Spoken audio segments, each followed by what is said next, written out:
Okay, let's unpack this.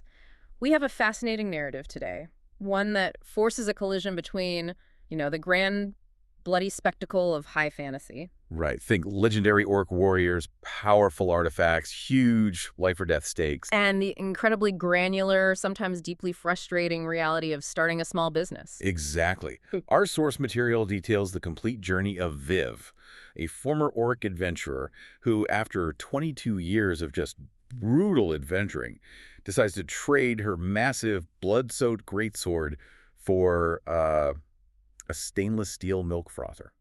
And open a specialty cafe in the city of Thune. Mm-hmm.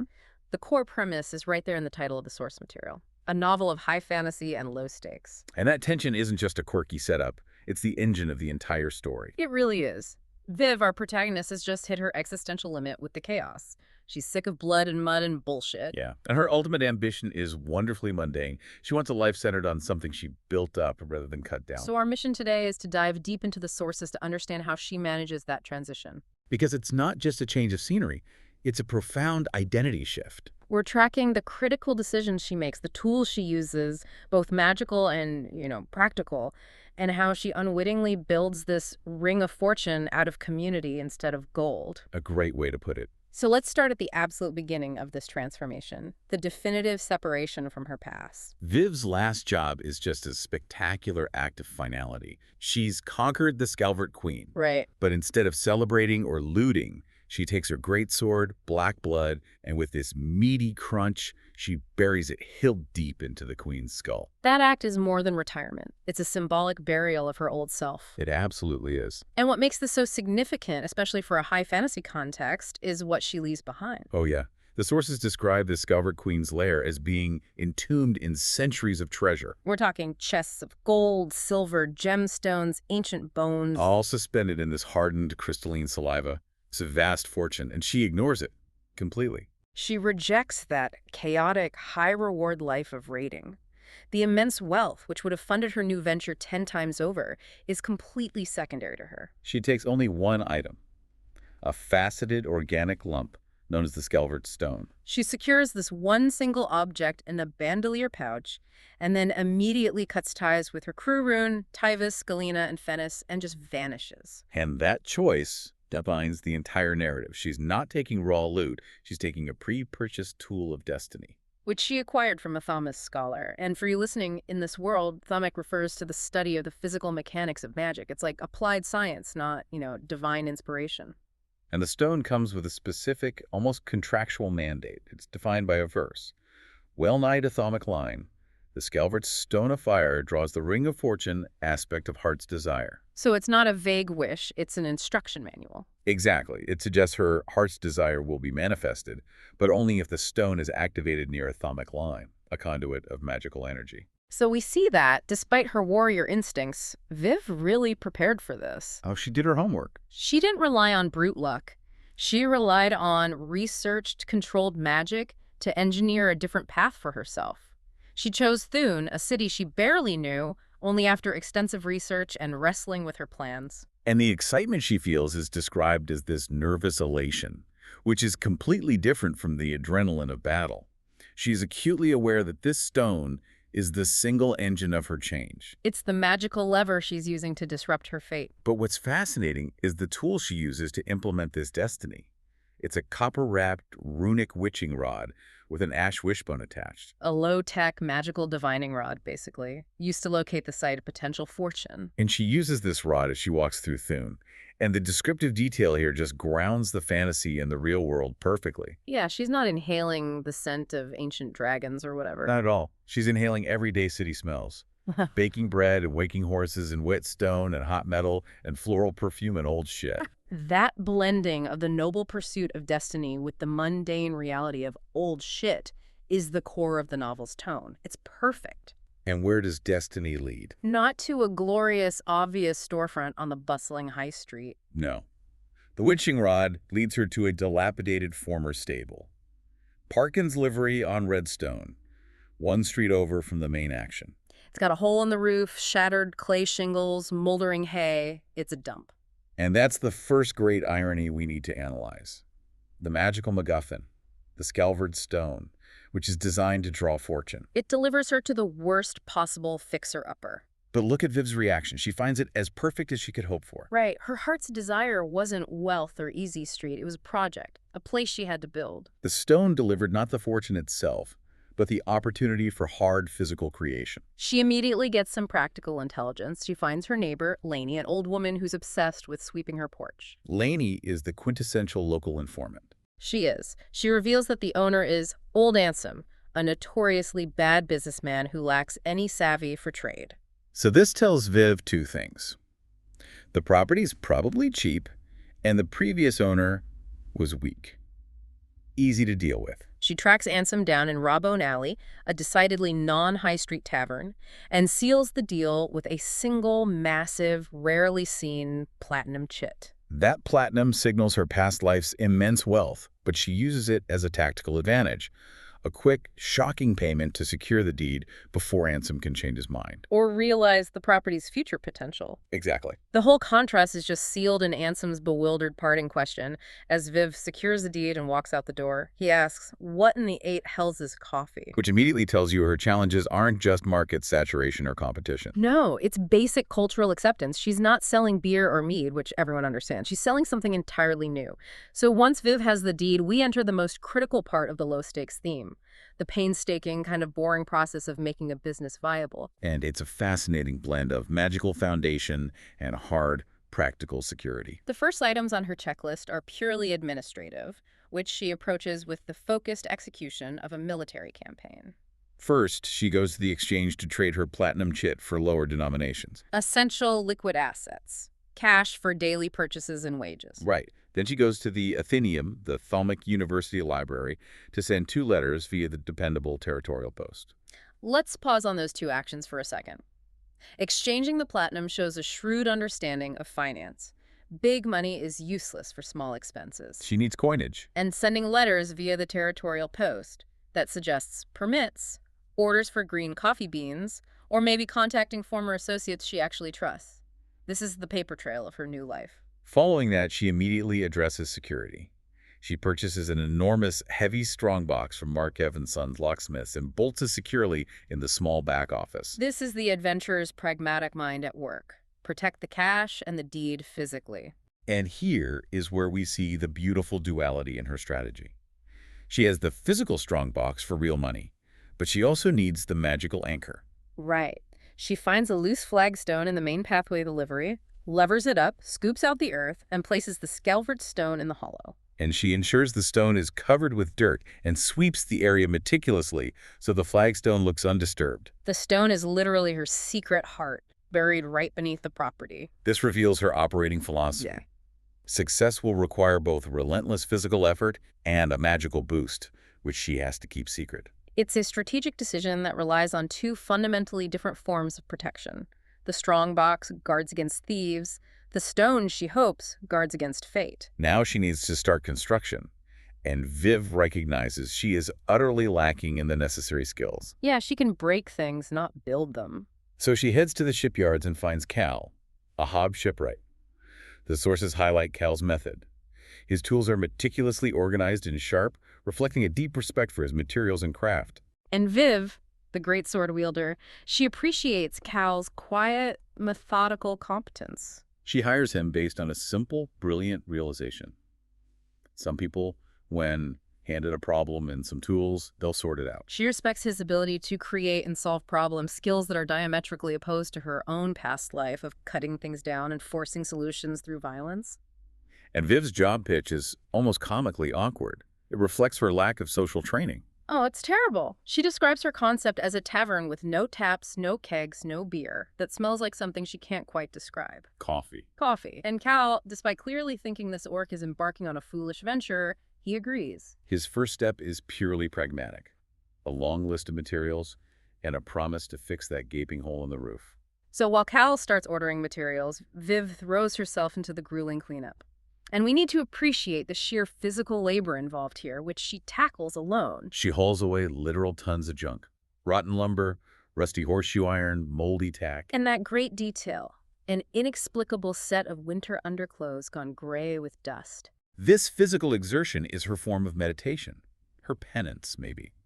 It's hard, honest work that contrasts so starkly with the swift, decisive violence of her adventuring days. The process of renovation is therapy for her. It is, and it's right in the middle of this solitary, backbreaking labor that the world of structured conflict, the city's underworld, comes knocking. Lack appears. He's a smooth, cultured man, identified as a stone fae. We should clarify this term. In this fantasy world, stone fae are typically depicted as creatures of earth and stone. They often have a calm, calculating nature and are frequently associated with organized crime or highly structured business dealings. Right. Not the chaotic, spontaneous violence Viv is used to. No. Lack wears a bringed hat and speaks smoothly, implying he represents a nebulous we, the madrigal, and he's inquiring about her venture, which is clearly a veiled attempt at shaking her down. Viv, still leaning on her orc warrior reputation, rebuffs him with silent, grim defiance. She hauls the incredibly heavy-loaded cart away right in front of him. She's signaling strength, but the sources imply a deep internal nervousness. Exactly. She realizes immediately that her old methods, intimidation, and relying solely on brute force, might not translate well to the social dynamics of the city. So, feeling truly alone and anxious about navigating these new political conflicts, she seeks out the half-elf pub owner she met on the high street. Which is a monumental shift for Viv. She's used to solving problems with black blood, but here she asks for advice. She learns valuable lessons about starting small and surviving in a dense urban environment. It shows a profound adaptability and a willingness to discard her old identity's limitations to succeed in her new life. It's the difference between being the most physically dangerous person in the room and being the smartest business person in the neighborhood. And Viv is trying to learn the latter, fast. So with the foundation laid and the initial threats acknowledged, the physical transformation accelerates. Cal and Viv spend 2 intense days repairing the roof. The source notes that many of the original timbers had to be replaced, a testament to Ansem's neglect. And Viv's physical competence finally finds a non-violent outlet. She discovers that accurately swinging a heavy slab of metal, a hammer, and hitting a target, a nail, is actually an extension of her warrior skills. She gets quite adept with the hammer. They also build a sturdy ladder to the loft, which is where she keeps black blood. Always there, a constant silent presence, a reminder of what she left behind. They systematically transform the interior. They cut down the tall stall walls and convert them into neat booths with comfortable U-benches. Viv focuses on maximizing light, cutting high windows into the northern and eastern walls. They sand the counter until it's smooth and clean. And crucially, the back office is converted into a pantry centered around a clay-insulated pit for cold storage. This attention to detail, logistics, cleanliness, atmosphere, is what transforms a livery into a functioning cafe. The single biggest victory, though, is that the pervasive stable smell finally disappears. The space is exorcised of its past. Unfortunately, success attracts attention, particularly unwanted attention. Lack returns. And he brings company this time. 2 humans and a dwarf, all armed. The negotiation is over. They are demanding a monthly involuntary donation for a beneficent eye. The price is set at 1 sovereign and 2 silvers. Cal, who's the voice of reason and local knowledge, advises her to just pay. He warns her that the madrigal is the sort to make an example, and that a cafe, unlike a shipyard, ain't fireproof. It's a calculated, practical warning about the reality of organized crime. But Viv refuses to bow. This is where the warrior ego, or maybe the need to establish dominance, reasserts itself. She immediately asks Cal to install brackets behind the counter, and she hangs black blood there. A very deliberate, visible message to Lack that she has teeth. She's not abandoning her past entirely. She's weaponizing its threat level. Is this a smart business move? Probably not. It invites conflict. But it's an essential character moment. Viv is showing that while she may be in the low-stakes game, she won't become low status. She's demanding respect, even if it costs her safety. And right after that decisive stand, destiny, or perhaps the stone, brings her the person she truly needed. She posts an advert on the local jobs board, using neutral language. Advancement opportunities, patience a plus, wages commensurate. And Tandri, a succubus, answers the ad on the very same day it's posted. The description of Tandri is critical here. She wears neutral clothing, possesses efficient poise, and exhibits no sensual allure. She is drawn not by the nature of the job, but by the requirements and the potential for a stable life, despite admitting she doesn't even know what coffee is. Tandri is the missing piece of Viv's professional competence. Viv is strength and construction. Tandri is social and financial intelligence. And she immediately proves her worth by taking over negotiations at the Thune market. She secures better prices and guaranteed delivery for dishes, cutlery, lanterns. And even the evocative pastoral paintings they need for ambiance. It's a perfect example of business synergy. Viv hired for general competence, but she found a partner whose specialty reading people, negotiations, social finesse is precisely what she, the gruff orc warrior, lacks. Then the final puzzle piece of the structure arrives when Viv's former crewmate, Rune, shows up. Rune delivers a massive gnomish crate from Azimuth, which he rode security for. And inside is the core of the business, the coffee machine. This machine is described as gnomish technology, implying a complex, high-quality piece of engineering, a mechanical substitute for magic. Viv is elated. The very first drink she prepares is a latte for Tandri, frothing the milk perfectly with a silver spout that jets steam. And Tandri's simple, surprised reaction, oh my, is the emotional payoff for all the risk, all the labor, and all the uncertainty. In that moment, Viv realizes this just might work. She has the physical building, the magical anchor, the secure money, and now the perfect partner and the perfect product. The genius continues with Cal. He finishes the interior and reveals his custom-built sign, which he secretly made and installed. It's shaped like a kite shield, routing out the title Legends and Lattes with an embossed sword silhouette dividing the words. And Viv finds it perfect. It balances the grandeur of her past, Legends, with the warmth of her present, Lattes. But Cal's contribution isn't merely aesthetic. No, not at all. He then develops the first auto circulator. He installs a big, heavy iron stove, partly for winter heat, but then engineers this complex brass-barreled mechanism with wing-like blades. It's powered by a leather belt running off a windmill-like fan in the stovepipe, generating a steady, cooling breeze. This detail is everything the low-stakes theme embodies. It's engineering brilliance substituting for the expensive, volatile magic that usually controls temperature and atmosphere in a high fantasy setting. Cal uses physics and meticulous craft to solve a problem that a thaumas might solve with an expensive warming or cooling spell. He's proving that practical ingenuity is its own form of magic. Despite the preparation and the fantastic machine, the first day of business is agonizingly slow. The reality check. They have a great product, coffee, but nobody in Thune knows what it is or why they should pay for it. So Tandri steps up. She's the strategic marketer. Recognizing the cultural gap, she devises this brilliant, scarcity-driven strategy. Professionally painted posters and signboards promoting free samples, limited supply. This isn't just giving away product, it's driving curiosity and ensuring word of mouth starts immediately. And the local support begins immediately. Lainey, the sweeping neighbor, becomes their very first paying customer. A half-copper coffee, a one-copper latte. This moment is so important because it signals local acceptance. They've successfully integrated into the Redstone neighborhood. As the business stabilized, the Ring of Fortune begins to take physical shape in the form of their regular customers. Many of whom were drawn by the proximity of the Skelvert Stone. First, we have Hemington, an Acre student from the Thaumic Academy. An Acre student is essentially a serious science major. Hemington frequents the shop to consult his ley compass, a small ring of sigils that glimmer faintly blue on his palm. He's studying the science behind magic thaumic thread theory, and he's drawn to the shop because the stone creates an anomalous nexus, or a knot in the magical energy lines. So Viv learns her magical anchor is literally turning the shop into a focal point for the arcane community. Often confusing Tandri and Viv with his constant measurements. Then comes the unexpected security system. Amity, an enormous, shaggy dire cat, silently appears and sprawls in the sun. It's the size of a wolf but behaves like a sooty house cat, purring with a sound like a distant landslide. And the elderly dwarf Regular pronounces the cat Lucky. Viv suspects Amity is responsible for the loud thumps on the roof, and hilariously, Lainey's missing cake.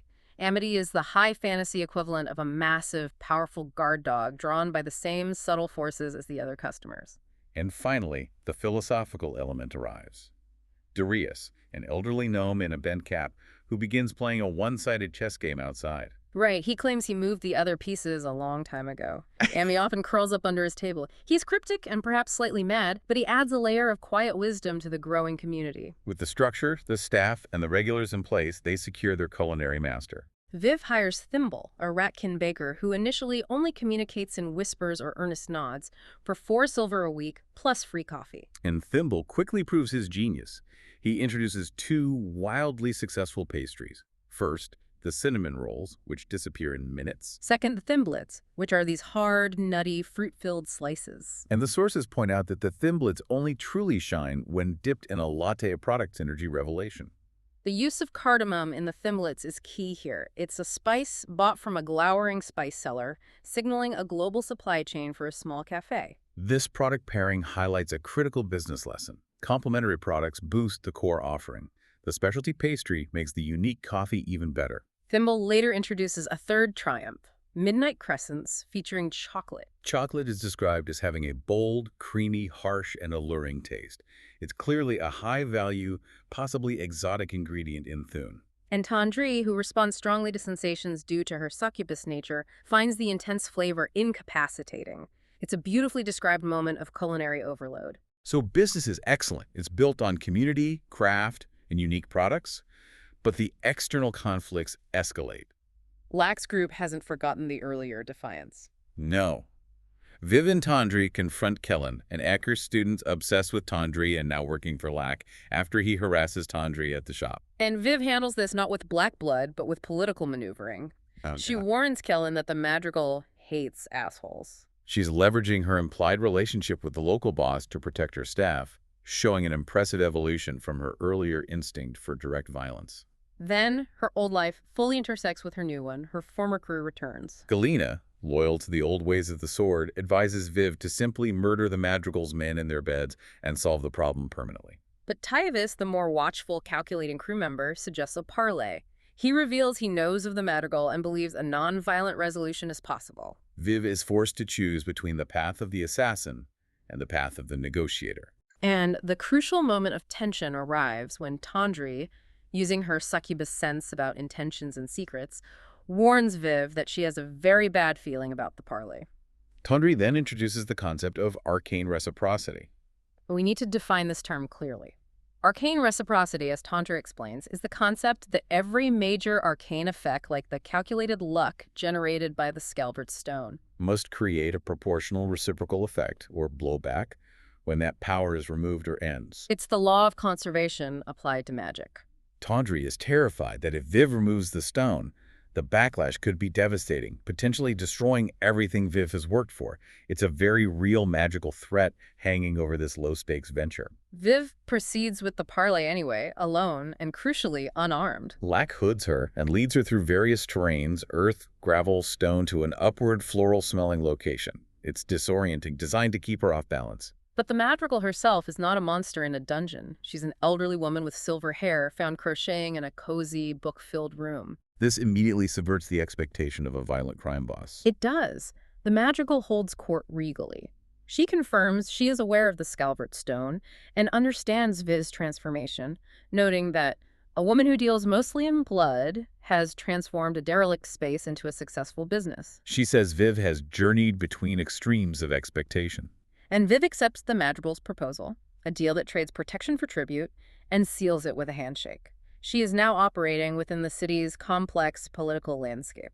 But the immediate danger is internal, not external. Viv realizes that Fennis, one of her old crewmates, knew she had the stone and tipped off the madrigal out of sheer malice and jealousy. He was hoping the gang would soften her up or catch her moving the artifact. So Fennis attempts to sneak into the shop late one night, relying on highly effective elven stealth, which means he is impossibly quiet and hard to detect. But the community Viv built is already protecting her. Hemmington's proximity ward, a low magic protection spell tied to the location, alerts Viv with a gentle tug in her right hand. She confronts Fennis, who is illuminated only by a pale yellow light cupped in his hand. He accuses her of plotting and shame, believing her new life is a betrayal of their warrior past. And then the ultimate neighborhood watch shows up. Amity, the dire cat, appears out of the shadow and lunges across the table with a terrifying snarl. Fennis, cursing the gods be damned thing, flees, vaulting onto the rooftop in a highly acrobatic exit. And Viv is left alone, just staring at the empty space where Fennis was. She's worried. Yeah. She chose to keep the stone, fearing the reciprocity. But by refusing to pay the madrigal, she invited violent conflict, and by confronting Fennis, she invited internal malice.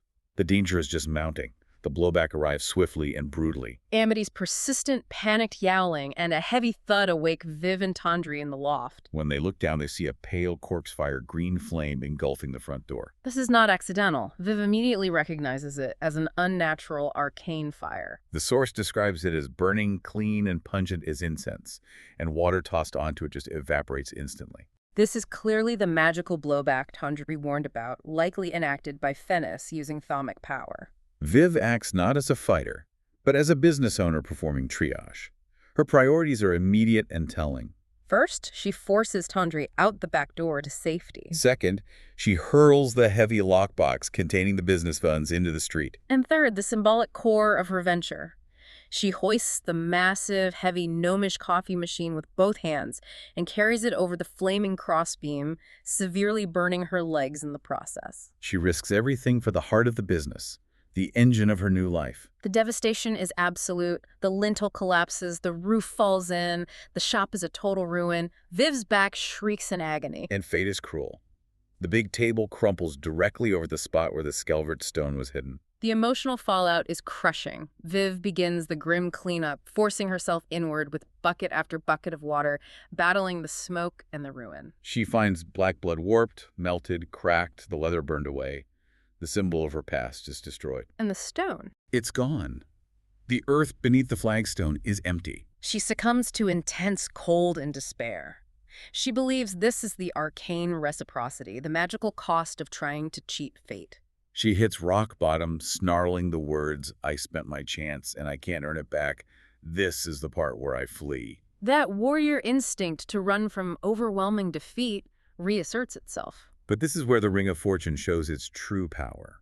The community she built, which was subtly drawn by the stone, proves more resilient than the magic itself. Support arrives instantly. Lek, sent by the Madrigal, arrives with clothing and shoes, demonstrating that the Madrigal is honoring her contract despite the setback. The organized crime boss is more dependable than her former crewmates. And then Cal arrives with his pony and wagon, and he doesn't offer condolences. He immediately starts discussing rebuilding. Clean up logistics, materials, labor. He brushes off the loss of the stone with absolute practicality. He says, maybe worse odds now, but didn't figure you were one to duck at a soft blow like that. He refuses to let her quit. But the true turning point is Tandre. She reminds Viv of her own words, spoken in the terror of the fire.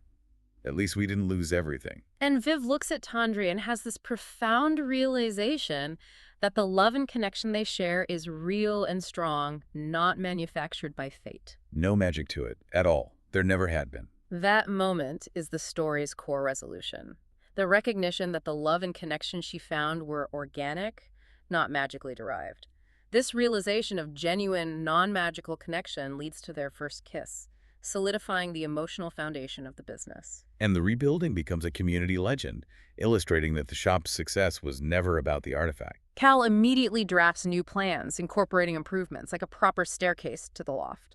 Pendry, who was previously just known for his lute playing, is revealed to be a stonemason by family trade, and he joins the effort to brick the walls. Hemington returns, using his thalmic knowledge for good, setting warded inscriptions to proof against fire directly into the new foundation. The community is protecting itself from the magic of the outside world, using their own collective skills. And materials just start arriving mysteriously, often delivered by Laxman, the Madrigal keeping her end of the bargain. Ruin and Galena arrive with 2 huge crates containing new ovens, confirming that they rejected Fennis for his malicious actions.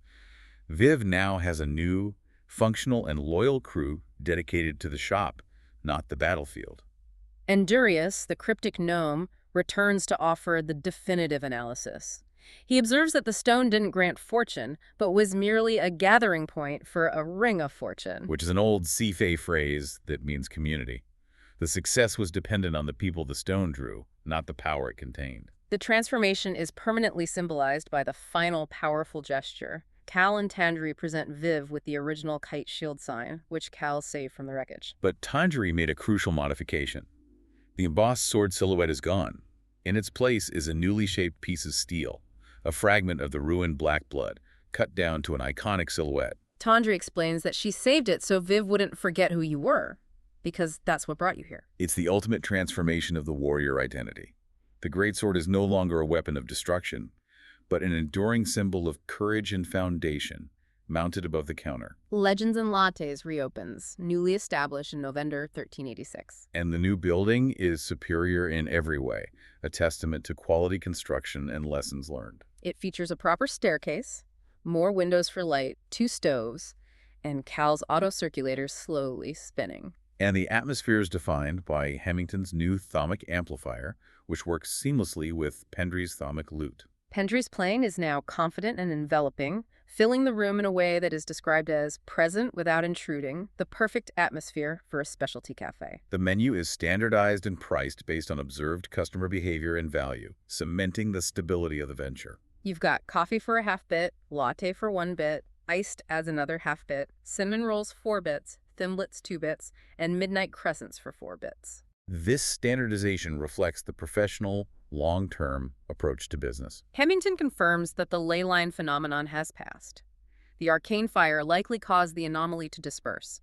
The magical instability is gone, and the business is now fully grounded in reality. The madrigal makes a discreet appearance, accepting a bag of free pastries, confirming she expects Fennis to move soon, and advising Viv to remain vigilant. It's a perfect reality check. Organized crime doesn't disappear, but the relationship is now one of mutual respect. Jurius returns without his chessboard, confirming the shop is just like I remembered, and cryptically says the rest of it too will work out fine. He knows the true ring of fortune. The community is now permanently established. Viv then has her final moment of emotional clarity. She gathers Cal, Tawdry, and Thimble, tearfully thanking them for the gift of the shop and their regard. She confesses she thought she was only bending the rules of fate with the stone. She realizes the magic was never the stone. It was the community it drew, the people she loved and trusted. And the narrative ends with this powerful declaration of commitment to her new life and Tawdry. Viv leads Tawdry upstairs, showing her 2 finished rooms, one for Viv and the one across the hall, furnished with a bed, vanity, and art supplies. She says, for you, if you'll have it. The ambiguity that previously surrounded their personal relationship is dissolved. They are partners in every sense. And we get a satisfying final touch of justice in the epilogue. We do. Fennis, alone and cold in the snow, retrieves the Scalvert stone from its medallion, still proud of having used thalamic fire to destroy Viv's shop. But the world Viv now operates in is governed by contracts and vigilance. Fennis is immediately intercepted by Lack and Lack's men, who are described as persistent. Fennis tries to use his slender white rapier luminous with thalamic glow to flee by vaulting up the alley walls to the rooftop. He gains the rooftop, momentarily believing he's escaped, only to be immediately confronted by Amity, the dire cat who had been working the rooftops. The warrior's chaotic, isolated path is defeated not by a legendary hero, but by a coordinated system. Organized crime with Lack and the cafe's own security system, Amity. Amity leaps, signaling the end of Fennis's reign of malice. This narrative is just a beautiful, detailed argument that the low-stakes life, the dedication to craft, collaboration, and community is actually a higher, more enduring form of success than the chaotic glory of the high fantasy life. Absolutely. Viv's entire journey is a shift in focus. The Ring of Fortune was never about the magical acquisition of wealth. It was about the connections she made. Cal's meticulous craft, Candry's essential competence, Thimble's genius, Amity's silent protection, Pendry's music. All of it replaced the need for the dangerous, volatile magic of the stone. And arcane reciprocity, that magical law of consequence, it proved true, but not as a random curse. Right. The fire and loss were the backlash caused by the stone's power being removed and stolen.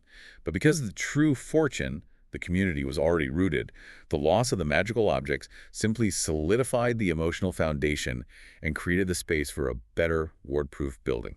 The ultimate transformation is in the symbolism of the greatsword. Black blood, the instrument of Viv's past violence and identity, was cut down to an enduring, iconic silhouette on the shop sign. It ceased to be a tool wielded in anger and became an icon of her courage and foundation. So we'll leave you with this final thought to mull over. If Viv's greatsword, Black Blood, was cut down and mounted as an enduring icon of her new beginning, what part of your past, what old tool, rigid identity, or destructive behavior do you need to stop wielding and transform into a quiet, permanent symbol of where you're going next?